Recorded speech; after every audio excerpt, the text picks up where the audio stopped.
Tommy here from the Generational Workshop. We're a little behind on getting a video out because I was on vacation. So no real updates on Project Tina, but we do have something from Dakin and Zack. Hope you have a good time.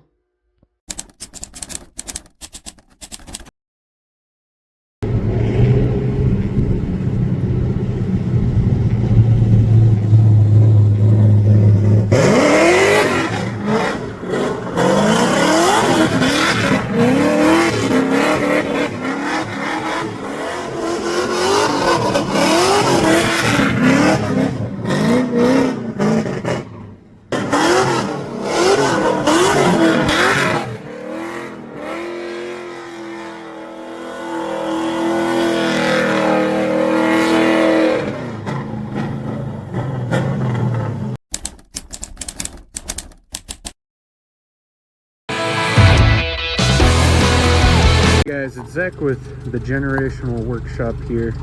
This is my side project, my 93 Jeep Wrangler. It does have rod knock, as you could hear.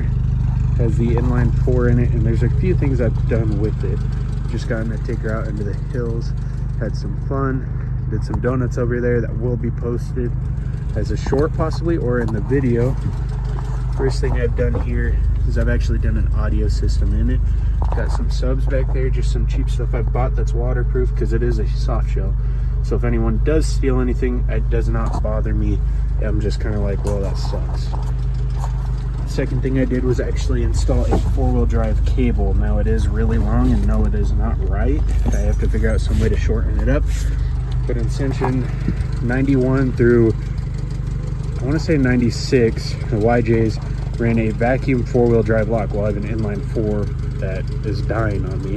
Unfortunately, I wasn't lucky enough to get an inline 6, but it actually has a 4-wheel drive vacuum lock right there hidden, and as you can tell, it's all brand new, and the cable comes out. Well, it's because I changed out the cable because YJ's actually ended up having a very bad issue with it, with not having enough vacuum. They would in fact just not lock in, or only lock in some of the times, or not want to lock out. So they've had a few issues. That's just a few of the things. I did put a new sending unit in to try and get the gas gauge work.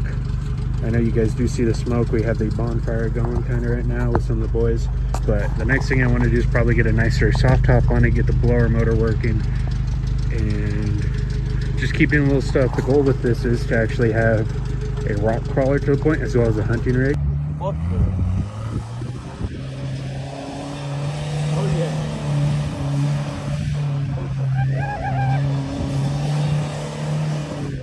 I just play a lot of sports. Hey guys, it's Zack from the Generational Workshop here, showing you Project Mighty Mower. I don't have much of any experience, only been doing this for a year and learning from Tommy, and this has been sitting in my parents' house for a while. We got it from my grandparents. They used to have an old house, and with a good bit of property that we'd actually, me and my sister used to ride around on this on the property, and it sat at our house for a while. Went ahead, started off by getting it running, and then threw a new carb on her, as well as actually made this intake. It's not the prettiest, but it will do. Got the carb and filter on it, and actually ended up making a throttle cable for it. A lot of this, actually all of this, is new to me. I'm learning all of this as I go, and I'm the youngest of the Generational Workshop, with Dakin being the next, and then Tommy being the oldest and the most experienced. We brought this because it's actually a good learning experience for me. It's essentially an 1/8 scale of a V8, and if I mess anything up on this, it's actually not that expensive, believe it or not. And I mean, it's been a learning experience through and through, learning gear ratios with my pulleys, my different pulley sizes. Experiencing, we had the original one on the transaxle axle, which turned out to be all torque, and when we had it running, before we switched over pulleys, Tommy took it for a drive, and anytime you touched the throttle, you were essentially doing a wheelie. And so we went ahead, and we had really bad steering slop. So with this, I've gone ahead and put a new bearing in it. I went through and redid the bearing inside this metal sleeve. We went ahead and I took it to the lathe, learned how to do that. That was actually pretty fun and real easy.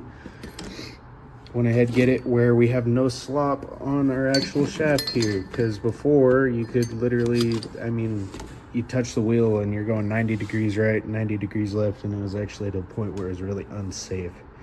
When I did that, put a plate in, and we're actually going to switch over steering wheels as well. This was the original steering wheel we had on the lawnmower, and I'm going to go ahead and switch it over to this at some point. Just a little better, a little bigger, more control. We've had some issues with this starter because it was just binding up, old and not used like it should have been, so it was rough. We went through it, which there's a lot of tiny stuff in there, which was fun. Got that working pretty well. And then we had an issue with our ignition. Our ignition wasn't wanting to shut off, so I had to go ahead and throw a relay in it. Right now the cap's off of it. It's been a little bit since I've gotten to touch the lawnmower because I was finishing up school, but the cap's off of it, and we got it where the relay is now, it's all working properly, so we could actually turn it off with the key instead of having to go, just little stuff here and there. Learning, our gear ratios and everything. We got a bigger pulley on it now, so it's actually more top end speed, as well as at some point here, once we get all the little stuff tweaked out, we are going to throw a little turbo on it.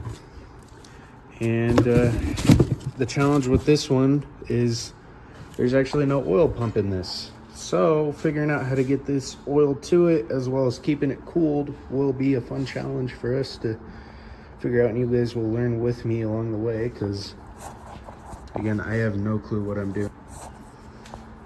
Again, the reason why I'm doing this is it's really good to learn on.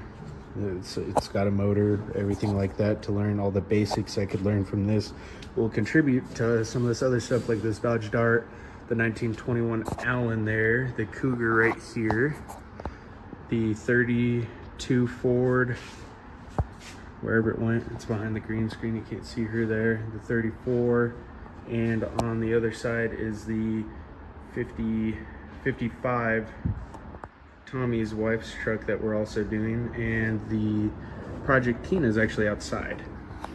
But just little stuff like this correlates over to the bigger stuff like this is the real point of this. And right, say I mess up, add too much boost, blow up a turbo or blow up this motor, right? Well, that turbo actually wasn't badly priced for me, and I think I got it probably $100 for a little turbo. That's not bad.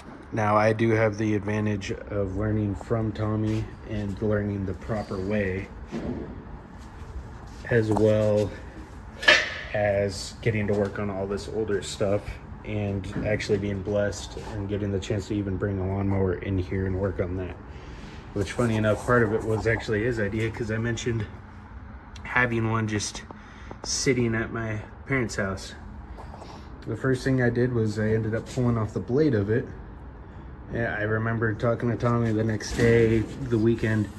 I was out in the yard and my dad's wondering what I'm doing. And I'm out there stripping the blade and the mower deck off of it, asking him if I could borrow the truck to load this up and bring it here.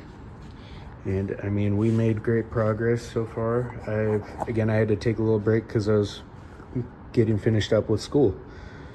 And this is where we're at with it now. Just a few little things to finish up with the steering. In all honesty, we're almost done with the steering, and then it's remembering how everything goes back together.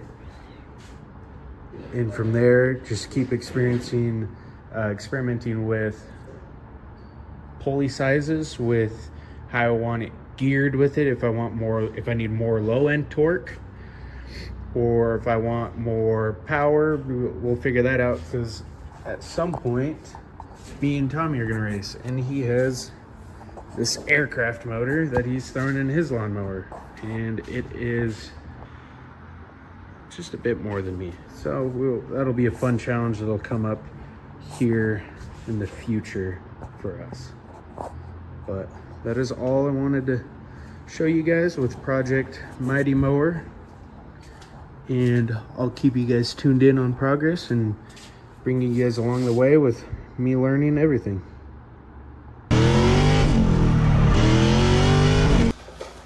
How's it going, guys? My name is Dakin, and this is my LS3 350Z drift car.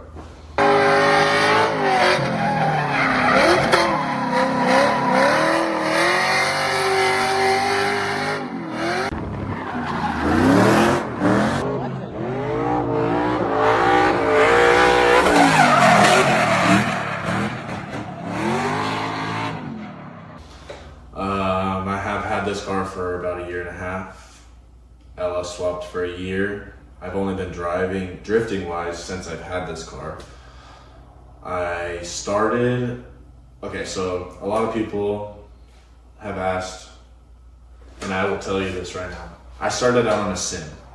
And if you can get down on a sim and you get yourself into one of these, a stock car, well, even without a handbrake, I was able to link this stuff within like 5 laps. Sim time, if you're not able to afford this, a sim, $700, give or take a little bit more, and depending on how crazy you want to get, you can learn how to do this stuff too. Not up to this expensive level, but it's something that anybody can get into. Very expensive hobby, but it's a drive, I promise you. Everybody loves riding in this car. But, so yeah, I started LS swapping this car. It's been LS swapped fully for a little over a year now. When I first bought the car back in, I think it was last April, I started to just get a bunch of parts ready for it. I ordered the oil pan, the headers, the mounts, and those are basically the main components of this swap. If you have the headers and a pan and the mounts, basically you can put a motor in it, or you can put an LS in it, but those are the most expensive components, and I guess you're gonna say the adapter plate. So you got those main components, you can slap an LS on one of these things. I'm using the stock transmission. It started out as a 5.3 car.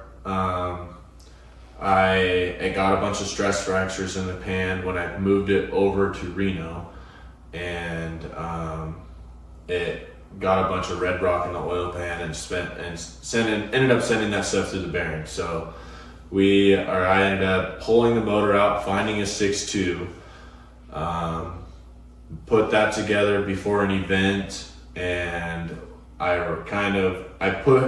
did everything so right, and I didn't put this fancy guy on here. And after hot lapping the car at ABS, I think I only got 10 laps in, and the rod bearing went, and the cam that's in here has very, very tight piston to valve clearance, and it smacked that valve and literally destroyed. I ended up finding another 6.2, so I ended up I actually have that block saved. That one's getting a full Ford stroker engine, and I ended up taking all those stock internals out of, and that blown block that I had from ABS, it didn't totally destroy, it destroyed the cylinder wall, we'll say, but it did not, it's still runnable.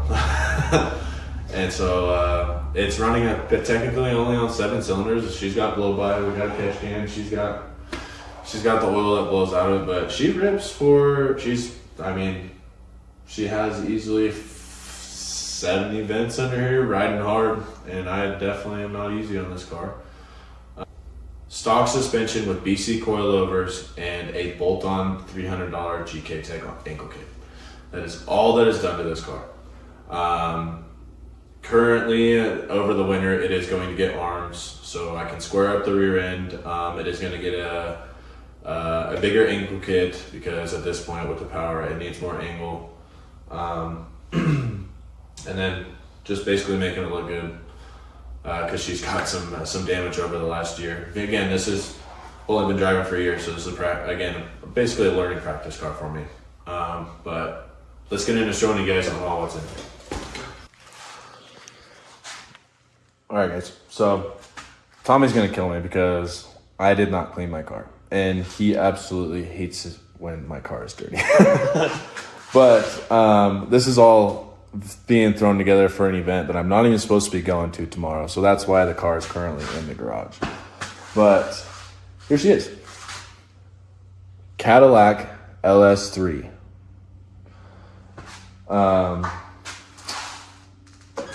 The TPS intake, I think that's how you guys pronounce it. But yeah, it's pretty basic. Literally, LS3 ISR headers, a stock GM water pump, oil filter relocator, catch can, need that, and then an oil cooler. I will tell you, any LS car that you are trying to run, do burnouts in, you need to have an oil cooler. And again, any of these cars that you are trying to keep cool, thank you, Tommy, Spall 16-inch fan. That thing is a life changer. This thing is so loud. This is just turning it on.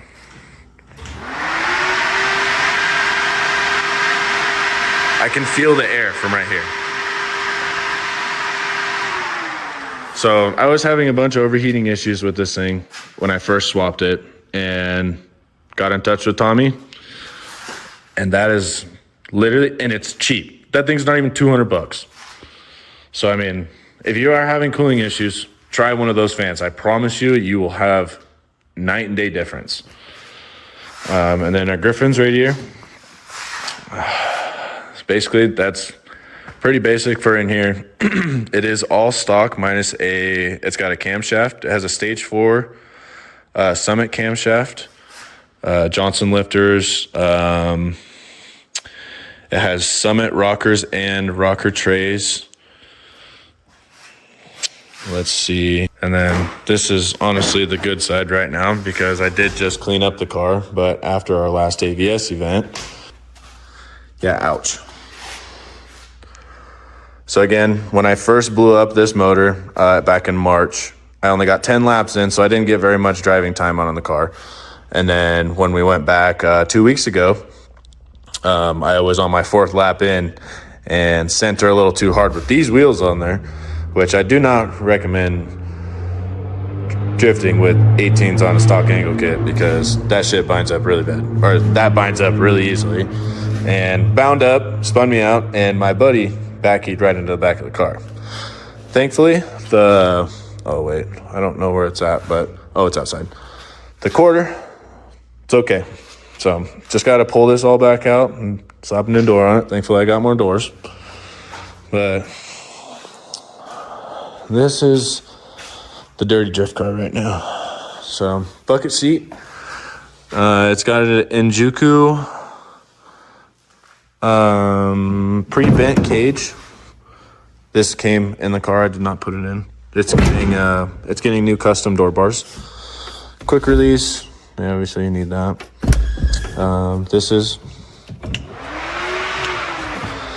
kill switch, handbrake, switch panel, and then so what I'm gonna end up changing up, which it was clean when I did it at first, is I took all the wiring up in there, which it's a rat's nest now, but it was all clean when I first started this build.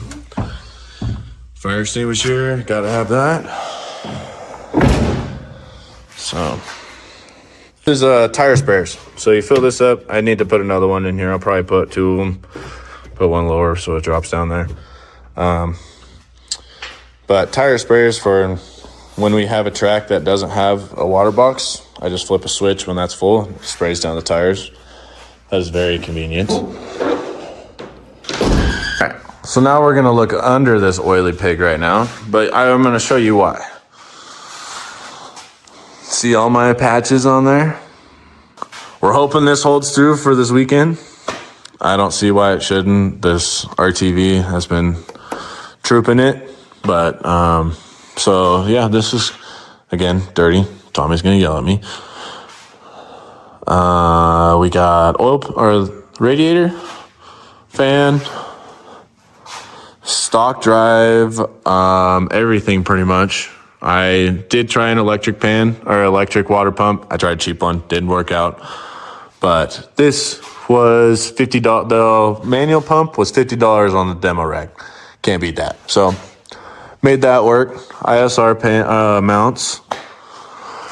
Made my own exhaust. Just kind of just a quick thrown together, whatever the heck you want. Again, like I said, it's all stock minus a, see, this is what I was talking about. See, binding with these wheels. It hits right here and it blinds up. I gotta change that out. Dang. So I haven't even noticed that. That is exactly what happened when we when that happened right there. Okay, that's good to know. But yeah, see all the oil mess. This pan literally leaks from right here at the fittings.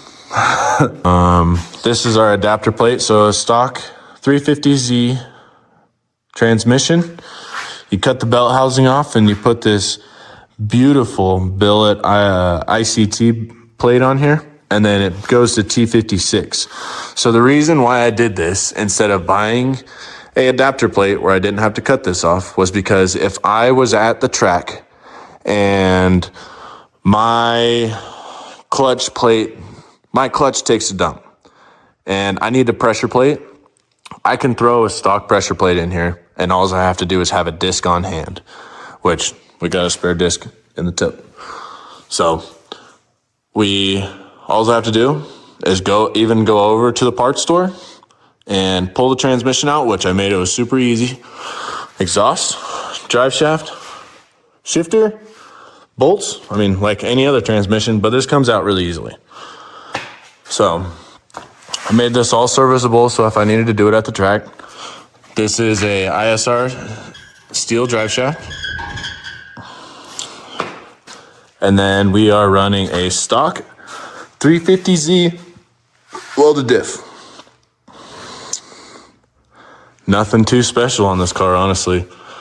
She's gonna get some goodies over the winter. Like I said, she's getting arms. These were just some arms that I had on a parts car laying around. Did not end up making an adjustment because you have to get the toe arms. So, gonna do that over the winter. She's gonna get a nice deep cleaning from all this oil from this beautiful oil pan. Oh, this is one cool thing I wanted to show you guys. Oh yeah.